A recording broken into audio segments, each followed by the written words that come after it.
കേൾക്ക്. എന്താ പറയാനുള്ളത്? നിന്റെ അച്ഛനെ കൊന്നതിന് കൂട്ടുന്നതിന് എനിക്ക് കുറ്റബോധമുണ്ട്. എന്നോട് ക്ഷമിക്കണം, സോറി എന്നാണോ? ചേച്ചിക്ക് ഗിരിയേട്ടനോട് ക്ഷമിക്കേണ്ട ആവശ്യം ഉണ്ടാവും. എനിക്ക് അങ്ങനെയൊന്നുമില്ല. നീ എന്നെ എത്ര വേണമെങ്കിലും വെറുത്തോ. മാപ്പർഹിക്കാത്തൊരു തെറ്റ് തന്നെയാ ഞാൻ നിന്നോടും മഞ്ജുവിനോടും ചെയ്തത്. പക്ഷെ എന്നോടുള്ള ദേഷ്യം നീ മഞ്ജുവിനോട് കാണിക്കരുതെന്ന് മാത്രമേ എനിക്ക് പറയാനുള്ളൂ. അവള് നിന്നെ സ്വന്തം മോളുടെ സ്ഥാനത്താ കാണുന്നത്. നീ അവളോട് ദേഷ്യപ്പെട്ട അവൾ ഒരിക്കലും സഹിക്കില്ല.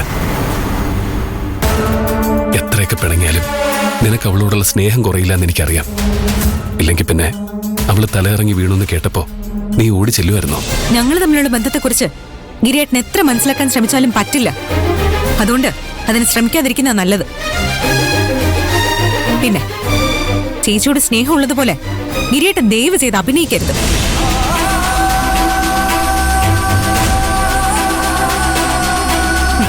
ശരിക്കും സ്നേഹം ഉണ്ടായിരുന്നെങ്കിലേ ഗിരിയേട്ടൻ ചേച്ചിയെ പറ്റിച്ച് കല്യാണം കഴിക്കില്ലായിരുന്നു. ചേച്ചി ഗോപാലനെതിരെ അന്വേഷണം നടത്തുന്നുണ്ടെന്നും നിങ്ങൾ രണ്ടുപേരും കുടുങ്ങാൻ സാധ്യതയുണ്ടെന്നും മനസ്സിലാക്കിയിട്ട് കൃത്യമായി കണക്ക് കൂട്ടി നടത്തിയ നീക്കുമായിരുന്നു നിങ്ങളുടെ കല്യാണം. ഭാര്യയായി കഴിഞ്ഞ പിന്നെ ചേച്ചി ഒരിക്കലും ഗിരിയേട്ടനെതിരെ നിൽക്കില്ല എന്ന് നിങ്ങൾ ഉറപ്പിച്ചു. എങ്ങാനും ചേച്ചിക്ക് വീണ്ടും വിചാരം ഉണ്ടാവാതിരിക്കാനായിരിക്കും പെട്ടെന്ന് പ്രഗ്നന്റ് ആക്കിയത്.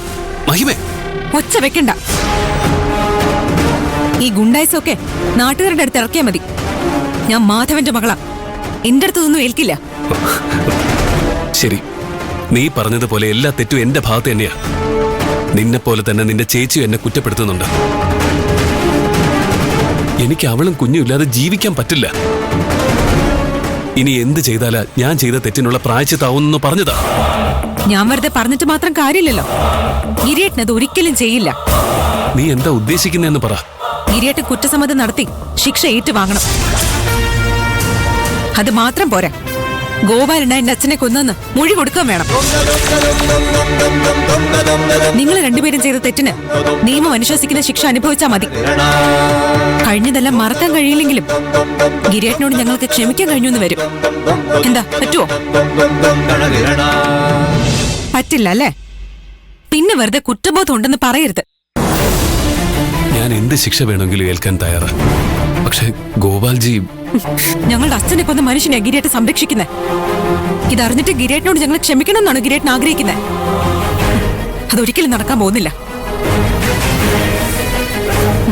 ഗോപാലിനോട് കാണിക്കുന്ന വിശ്വാസം കാരണം ഗിരിയേട്ടന് നഷ്ടപ്പെടാൻ പോകുന്നത് സ്വന്തം കുടുംബമായിരിക്കും. ആ ദുഷ്ടനോട് നന്ദി കാണിക്കാൻ ഇത്രയും വലിയ വില കൊടുക്കണമെന്ന് ചിന്തിച്ചു നോക്ക്.